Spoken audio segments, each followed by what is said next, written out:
This story happened March 25th of 1992. I was 21 years old back then, a freshly made black belt in Taekwondo, Hapkido, and Karate. As you can tell, I'm very into martial arts, and I'm confident that I could beat someone who tries to harm me. Now, my family is a Catholic religious family, which is very common in the Philippines. I live in Nueva Ecija, which is a province in central Luzon. At the time, my sister was 26 years old and was laboring for her firstborn baby. My mother and father went to Alning Alma's house. She was the midwife of our rural area, and she lived about 9 kilometers away. I was staying in Manila at the time, but I came back for my sister. Our place is a farming area, but at the side of our house there is a mountainous region close to San Jose, and there is a village nearby. This happened while our parents were gone. My sister and I were talking, and then my sister said that she was tired and would like to take a nap. So I left her alone to do so. It was around 11 o'clock in the evening, and now I'm wondering why my parents haven't come back yet. They left about an hour ago, and it only takes 30 minutes to go and get back. I was thinking that they may have run out of gas, or their tires got flat. An hour after that, at midnight, they still hadn't come back, and I began to worry. I wanted to get out and head their direction, just to be sure they were okay. But I couldn't just leave my pregnant sleeping sister out here. She was about to give birth. So I stayed. And that may be the decision that ended up saving my niece and my sister. Around that time, I could feel the air changing around me. It felt like a storm was coming soon. Suddenly, I heard a different sound than the wind. It was more like ek ek ek ek ek. It was so near, like just outside the windows. The sound instantly chilled me. It reminded me of the legends of the Aswang, which is similar in the Philippines to the Skinwalker. I was sitting there being paranoid for my sister, repeating the legends in my head. They say that when you can hear the Aswang, it means they are far away, but if they're near, you can no longer hear them. To get my mind off things and to feel a little better, I headed over to my sister's room and sat down in there with her. When I got in her room, she was already wide awake and sitting up. She said, "Yakung budi na," which means, "It wants me." What was she saying? Was she scared that it was the Aswang too? We were too old for this story, too old to believe something like this. But I was scared enough to go to the kitchen to get my father's machete. I went back to my sister, when we both heard the sound again. Ek, ek, ek, ek. But it was still very far away. Then, after that, there was total silence. Our nearest neighbor was about 1 kilometer away, so I made the decision to defend my sister and my niece, even if it cost me my life. I was horrified at this point. We were alone at night, at a farmhouse, in the middle of a storm, hearing the strangest noise we had ever heard. We sat there hoping that what we were hearing was something completely explainable, and not something right out of an urban legend. I needed to stay strong for my sister. After that long silence, we then began to hear branches and trees falling, crashing in the nearby forest. Something was getting closer. I stayed close to my sister. She was shaking as she cried. I was scared too, but I swore to myself to protect her. Then the noises stopped, and there was total silence once more. I was expecting the worst, but hoping that whatever it was just gone. But all my fears were confirmed when I heard the footsteps just above us. There was something on the roof, but it was so silent, like it was trying to stalk. This house back then was a small nipa hut, or a bahay kubo in Tagalog. So our roof was made of a haystack. Then we heard what sounded like digging. Whatever was on the roof was clawing a hole through it. I went to where the noise was coming from and stood just below it, wielding the machete. Then I saw the hole. It grew wider and wider, until I could saw what were red, furious eyes peeking through. That's when I knew the stories we were told were completely true. I glanced at my sister, knowing that this was it. I would die trying to protect them, but I wouldn't be enough to stop it. Then our parents finally came rushing in. My father went to his hidden vault beneath our papag, or bamboo bed. He grabbed an old rifle. He ran over to me under the hole and fired 2 rounds into the roof. He went outside and chased after the thing, but there was nothing found. When he got outside, all he could see was the farm and the forest. My sister soon gave birth to my niece, and it was named after me. Her name was Anna, which is short for Annalisa.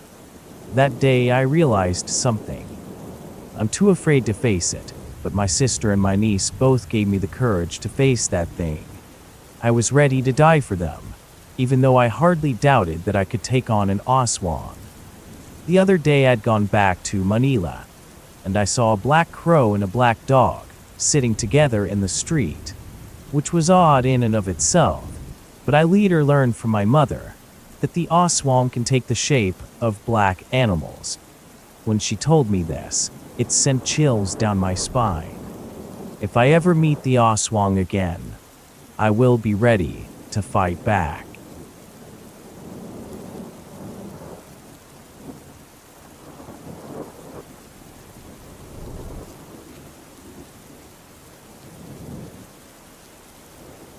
My first sighting was as a child, when I was about 5 years old. My mother talked about her ancestors who were of Sioux blood, and she used to tell me stories. I was a child, and they were just stories to me, so never once did I assume they were real. One day, my mom and dad took me and my half-brother to a graveyard. In the center was a statue of an Indian chief. It was very large and old. My mom sat there and took pictures while me and my brother climbed on it. Suddenly, my father turned pale. He grabbed my mother's arm and pointed to the woods. My curious brother and I followed the direction he pointed. Now, it's not common to see wolves where I grew up, especially a pack of them so close to human contact. But I remember counting 9 wolves. Each one gave me a sense of what I was doing offended them. I remember my dad quickly picking me and my brother up and carrying us over to the car. Then, faster than we came, we left. As we drove away, I stared back at those wolves, and they were looking back at me, until we were out of sight.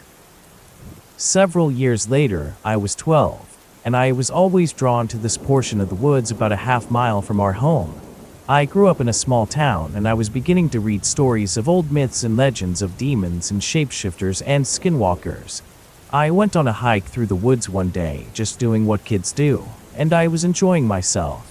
I didn't think much of it until I found a small clearing. It was in this swampy area. I had always heard rumors of a hermit living in these woods. Supposedly, people had seen him here and there, but I was told no one ever got close. Not sure that I believed it, I began to walk this marshy area until I got a weird feeling in my gut. It was that feeling that something was looking at you. I stopped and I looked towards the sun. It was maybe noon and clouds were light, and before my walk, it had been a hot day out. So when this cold chill came upon me, it was alarming to say the least. I turned to see a figure looming in a dark portion of the woods, and my body turned to stone. I remember sheer panic rising up in my throat, but my body refused to comply with the natural instinct to run for dear life. Their eyes were the creepiest part. They reminded me of topaz. They were very demonic. Soon my petrification was over, so I turned and ran back the way I came. But mere seconds later, I could hear something behind me. Something was stalking me. I wasn't sure if it was hunting me, but I felt it watching me as I ran. I had never known such horror until that moment. I never returned to those woods ever again. I was so scared I slept with the lights on for days. My dad and I used to cruise around and talk away from my mother's ears because she didn't condone dark paranormal talk. I guess she didn't believe in such things. He told me of a time when he was 17. He and his friends went out to a nature reserve in their hometown.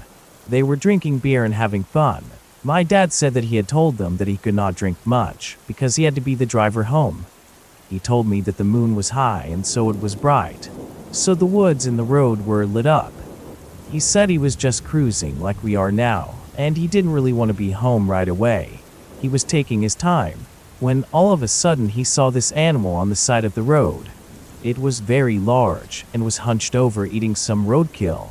He said when he stopped the vehicle, the creature stopped moving and then suddenly snapped to meet his eyes. He said whatever it was stood to about 7 feet tall. He said it looked like a mix between a man and a wolf. He said he was so scared that he ripped it into reverse and tried his best not to panic. Then he floored it. But this creature proceeded to run after him, and somehow, even though my dad was doing about 60 on the road, the thing was still out of his passenger window, keeping up with the vehicle. He thought to himself that he was going to die, but eventually he made it back to the main road. He said he felt like he never lost it, that he could feel it there in the woods somewhere following them, and all in all, he was afraid to go home. This story really shook me, and I began to believe in the stories that I read. Later on, when I was about 18, I came into contact with something from what he told me about as a child. I was out with a friend hunting squirrels in the woods. We had about 5 squirrels and we were carrying them back to our vehicle, when suddenly we saw this blood trail. So obviously, being morbid young adults, we followed the trail. As soon as we came up to the end of the trail, sheer terror struck my face. I looked up to this large oak tree with the torso of a large deer hanging from it. At first, I assumed that some hunter couldn't wait until he got home, so they were prepping the deer in the woods in an unorthodox fashion. Besides, there weren't any animals around that could do that, and the body was far from clean. It was messy and looked like it had almost exploded all over the place, and there were obvious claw marks in the side of its torso. I looked over at my friend, and at that point he was panicking. He was reloading his .22. Every time he spoke, he stuttered, and his face was pale white. Seeing him act like that, it began to scare me, so I started to reload my weapon as well, because the only other weapon we had besides guns was an old hatchet, and that wasn't going to do much. We were miles from town, and we had not seen anyone in the large wooded area all day. So we ran the opposite way of the bloody trail, when we heard sticks snapping behind us in a quick pace. Soon we came upon this small cave out in the woods, but in front of it lay the other half of that deer. All either of us could feel at that moment was pure fear. I tried telling my friend not to panic, but we pointed our guns at the direction we were hearing the sounds, aware that something was watching us. Like fearful idiots, we began firing in random directions, trying to kill whatever it was, not even thinking about other people's lives or our own. When there was no ammunition left, we both turned and ran. And since that day, we have vowed never to tell anyone about it, and this is the first time I've ever told another soul.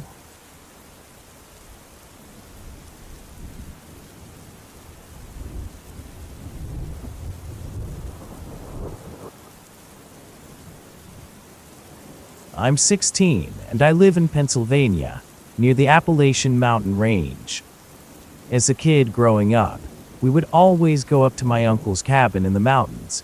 We'd often go hunting up there. There is a long driveway leading up to the cabin, and a big parking area with a spotlight looking down on it. It was in late November, and the night before the first day of whitetail buck season, so we had our regular get-together at the cabin. There was a lot of drinking going on, so I kind of distanced myself from all of it, and went outside to take a smoke break. As I walked outside that night, I will never forget the sound that I heard. It was a mix between an animal in distress and almost a creepy laugh. I'm easily scared, and I quickly went back inside after that. Whatever it was, I didn't want to be a part of it. After a while, the other people in the cabin went to bed, and it was just me left awake. I didn't mean to be the last one awake, but I suffer from sleep insomnia, and my mind just races all night. On a good day, it takes me about 2 hours to fall asleep. I was thinking about random things, when all of a sudden, I heard the same noise I'd heard before, and it was very disturbing. I tried to distract myself from it, and frankly, the fear I felt from this noise motivated me to fall asleep, so that I didn't have to witness whatever it was. When I woke up the next morning, I was ready to go for a hunt. We got done hunting, and I forgot all about that evening prior.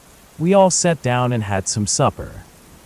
Then night came again, and once again the older people I was with were slamming beers back to back, so I just sat there and played on my phone. One of the guys went outside for a smoke break, and they didn't come back for a long time, maybe 30 minutes. So my dad told me to go check on him. As I walked outside, I saw him standing next to my dad's car, and I yelled over to him, "Hey, we were just wondering where you went off to." But then I nearly died when I heard a voice behind me say, "Oh, I'm sorry, man. I was just looking for my playing cards in the truck." I turned around to see him walking towards me. I looked back at my dad's car, and whoever was just there, the thing that had looked just like him, they were gone. I didn't want to look like an idiot in front of anyone else, so I mentioned it only to my dad. He said that I may have been just seeing a shadow of a tree or something. He's a Christian, so he flat out refuses to believe in the paranormal. So the next day, we hear a shot ring out. Apparently my uncle has shot a deer. We all help him collect it and clean it up, then we hang it up so we can butcher it later. That evening they all celebrate by once again drinking beer, and I was left out.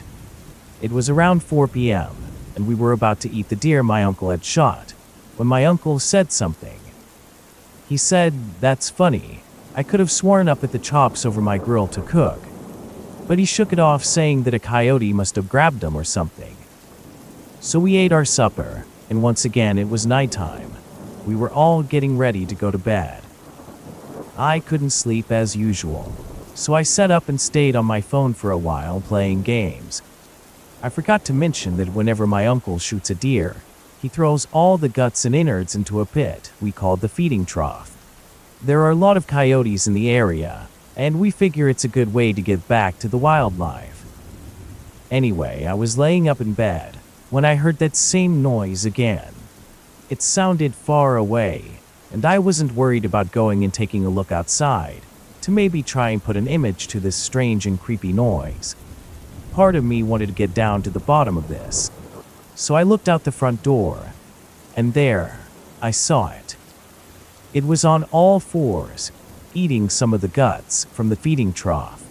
I thought at first that it was a coyote, but then the thing stood up, and it stared straight at me. I couldn't see its face, but I could see shadows coming from the top of its head, which I perceived to be horns. I didn't move a muscle, afraid it would come charging at the door if I did. It stared at the cabin for a good minute, before just vanishing. It didn't get down and trot off, it just disappeared out of sight. I stood there, both breathless and speechless. The next morning, I told my dad everything that I saw, but again, he denied it. If it was supernatural at all, he didn't believe it. Luckily, that was the last night we were staying there. Back home, I decided to Google anything that had any similarities to the creature that I saw. What makes the most sense out of what I researched would be the Skinwalker, because they say that the Skinwalker can change into the forms of animals, but he can never change completely. He'll always look off or strange, like some sort of hybrid. Perhaps that explains the coyote thing that stood on its hind legs. It still very much creeps me out to this day, and even though my uncle has sold that cabin ever since, I will never step foot in those mountains again. I'm just too scared to even look out my window at night. I pray that I never have to witness such a thing ever again.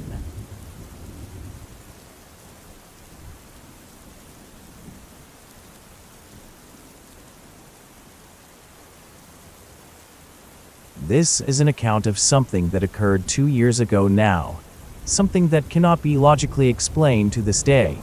I live in northern Illinois in a nice neighborhood. There's good people and a pretty boring atmosphere. Normally, nothing weird ever happens around here, but this is a definite exception to say the least. Me and my friend, let's call her Anna, were hiking in the woods around the lake near my house. Now it's the middle of winter, mind you. The woods aren't that thick, and the lake is surrounded by city and condos. It's not remote or anything, and that fact is what makes what happened to us all the more terrifying. So Anna and I were exploring a section of the lake that's closed off from the rest, due to it being private property. It was the dead of winter, and as the sun set, we were armed only with our wits and some flashlights. We were searching for the presence of the small wolf pack or coyotes that had taken up residence here. Initially, we found nothing, but it was expected as wild animals tend to stay away from humans. It had just snowed, so if there were any tracks they would only be minutes old, and after about 10 minutes of scanning the snow, I came upon a set of canine tracks. The interesting thing about these tracks, though, was that they were absolutely massive, reaching the overall width of my splayed hand, but otherwise identical to a normal wolf.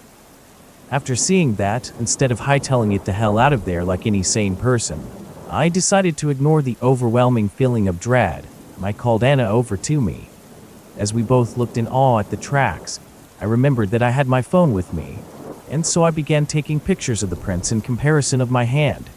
I wanted to prove what we saw to my family once we got back home, if we survived. After taking an obsessive amount of photos, I suggested that we follow the direction of the tracks. Anna agreed, and so we followed them, going northwest across the property.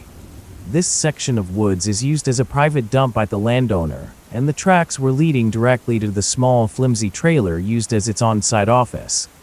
As we continued on, I began to get this feeling like we were being watched, but it was like nothing I've ever felt before. This was bone-chilling dread, like something was listening to my very heartbeat. I ignored the danger alarm sounding in the back of my mind, and I continued looking down at the tracks that had now begun to morph before my eyes. These prints were now getting even larger, and the toes began to elongate on both the front and hind feet. I froze, panic taking over for a moment, and I turned to Anna. I said to her, "Come over here, look at this. Are you seeing what I'm seeing right now?" Anna came over and looked at me with wide eyes, before pulling out her phone to take more pictures. Despite the darkness, the cold, and now the danger of some creature lurking nearby, we trudged on with our investigation. Soon we were almost upon the trailer, about 300 feet away, when again the tracks morphed, this time becoming longer and becoming bipedal. The elongated canine feet were longer than my forearm and hand, not including its toes, making whatever the canine monstrosity was over 6 feet tall easily. Again, we took pictures, but this time more hastily, shaking the whole time and tears burning behind our eyes. Then Anna asked, "When are we going to leave?" Every fiber of my being told me to run in the opposite direction, and yet we stood there partially frozen in place. That's when the noises began. To our right, in the thicker part of the forest, branches began to break. I turned to Anna, and I said, "I think we should go now." With that, we began walking away, but it was short-lived. As soon as we started walking, whatever inhabits that lake, it knocked over a small tree, uprooting it completely. The sound terrified us and drove us to sprint towards the bent fence that leads out to my street. As we ran, there were solid footsteps behind us. Neither of us dared to look back, and we flew over the uneven ground, unleashing curses as we did so. Once we made it to the small hill where the fence lay bent, Anna scrambled up and leapt to the other side. I bounded up the hill, but ended up falling down over the fence onto the pavement of the street, getting up as fast as possible. "Alex, get up, run!" Anna screamed at me as she looked back at whatever was behind us. And with that, I shot back up to my feet, and we rocketed down the block. We busted through my door into the kitchen and sat down on my table, shaking and panting. My little brother came out to see what the commotion was, and my father soon followed. asking us what the hell just happened. I couldn't speak, so I just handed him my phone so he could look at the pictures we took. He was astonished and told us not to go back there again, especially at night. There are times where I still wonder, what if we didn't run? And that haunts me and Anna to this day. I still don't know what Anna saw behind us that night, and I'm kind of afraid to ask.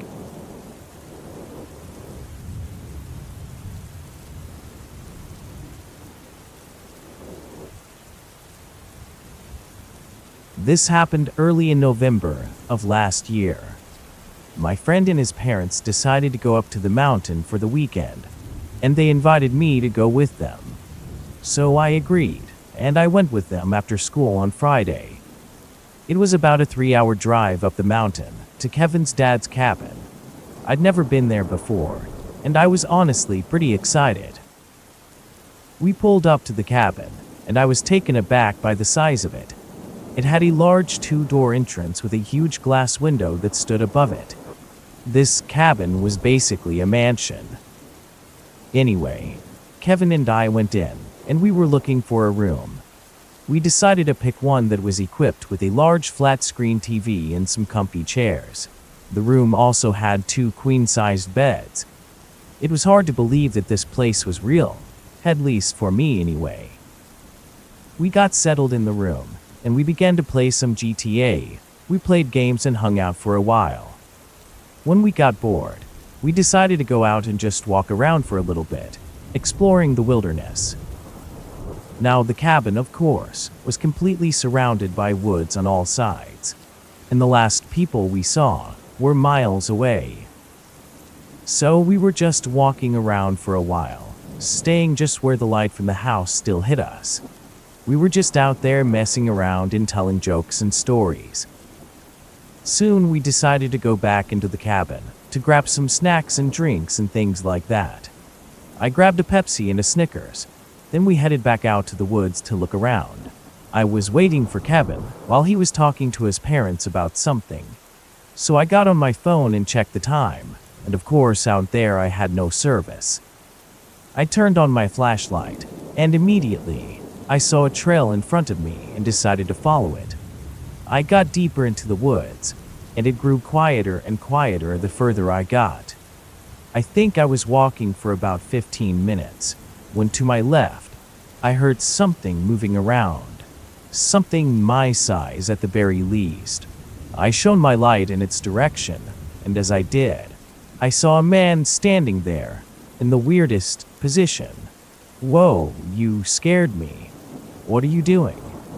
I asked the man, and he repeated what I said, exactly how I had said it, as if he was replaying recording of my voice. What are you doing? I squinted at him, looking at his face, and what I saw next terrified me. As I looked at him, his face glitched. It's the best way I can describe it. His face glitches into my features. I took a step back and whispered, "What the hell?" Only to watch this thing take a step closer to me and repeat what I just whispered. "What the hell?" I stood there paralyzed with fear, looking back at this inhuman thing. Whenever I blinked, the thing would blink too right after me. It was mimicking almost everything I did. I lifted my arm and waved at him with my Pepsi bottle. And still, he did the same thing, but his movements were delayed and jerky. I put my arm down, but this time, I took a step towards him. But the thing instantly turned around and darted back into the woods. But then it stopped, about 10 feet out. It looked back at me with my face. It stared at me for about 2 seconds. Then it turned again and ran into the woods. I was left there, chilled to the bone, my heart pounding out of my chest. I have no earthly idea what that thing was, but it seemed like it was trying to learn how to be me. Its voice was the same as mine, just like it had recorded me or something. I didn't know how to feel about the situation, but when I got back to the cabin and told Kevin what I saw, He just laughed at me. But it was real. It was very, very real.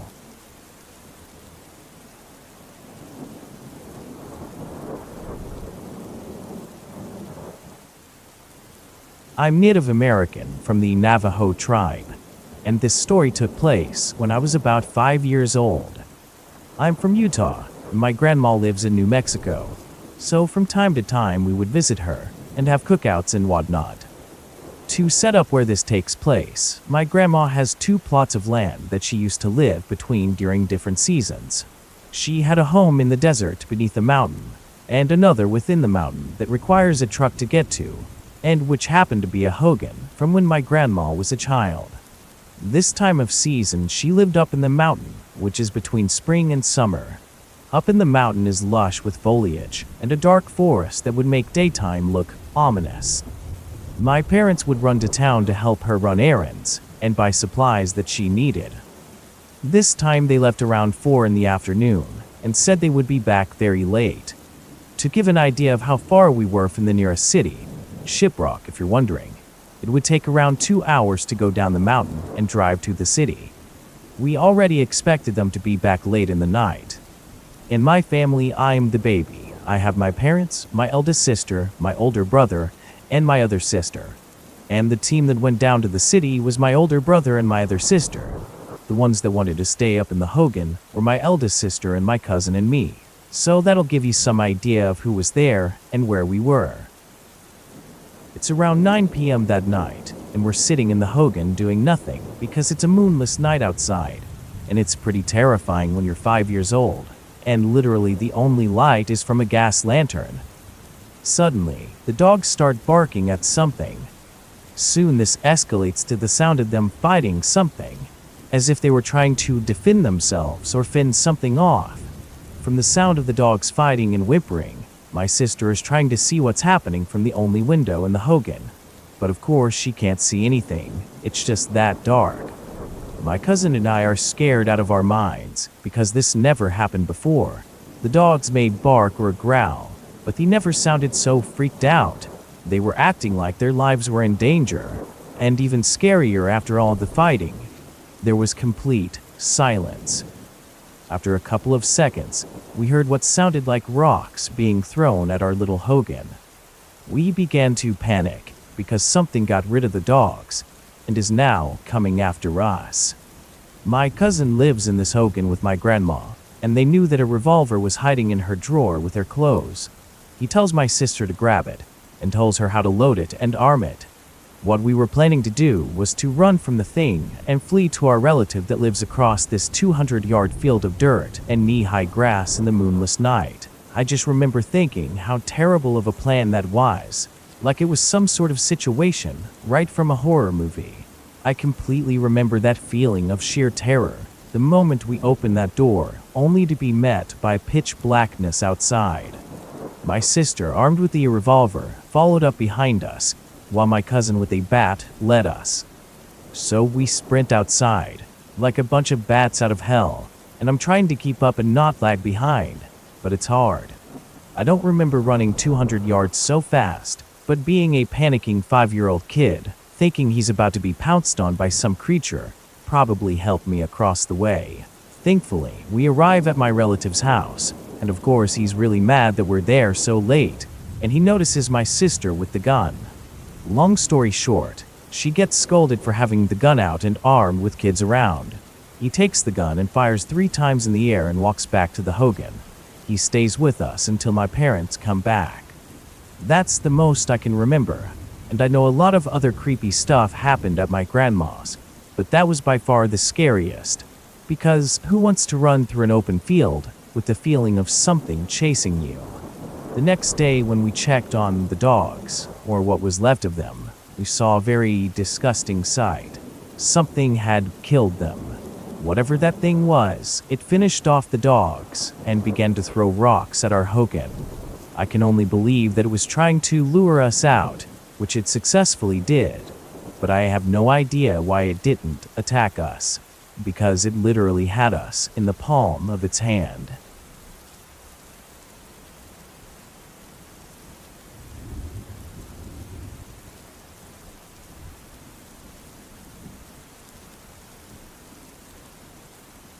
This took place about 4 years ago, right at the beginning of the biggest snowstorm of my life. It was February, and in my home state of Massachusetts, we're no strangers to snow.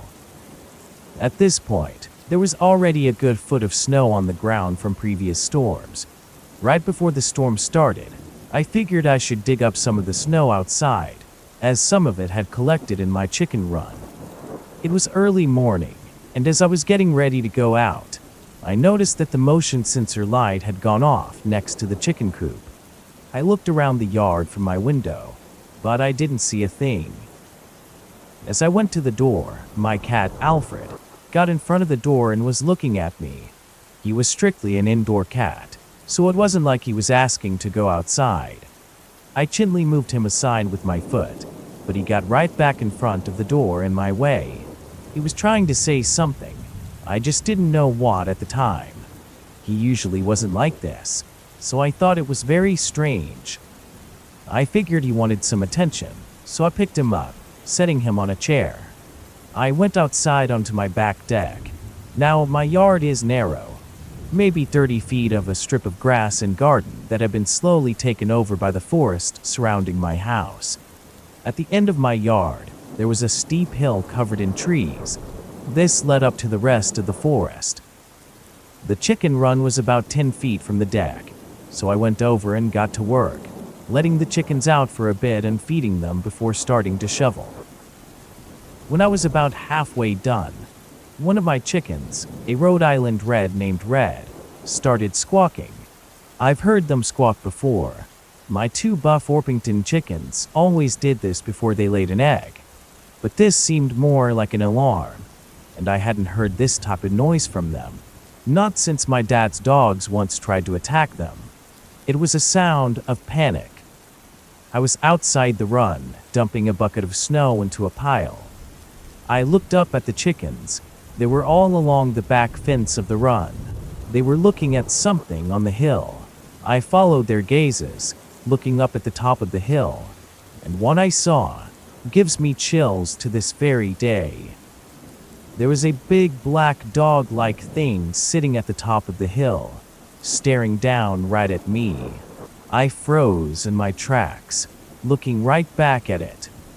I knew the animals in my area, and the 2 main things that would make sense for it to be are a fisher cat or a coyote. But this thing was far bigger, and it just didn't look right. We stared at each other for a few minutes, its yellow eyes glowing in the early morning light. Then, all of a sudden, it stood up on 2 hind legs and turned and ran into the forest. I ran back into my house, slamming the door shut and locking it.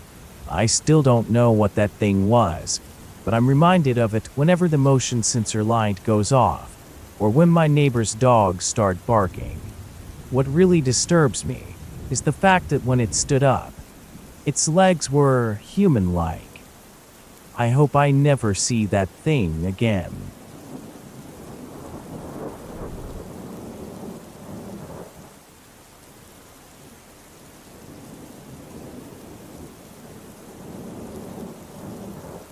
I'm a 17-year-old guy that lives in northern Minnesota, back in the States.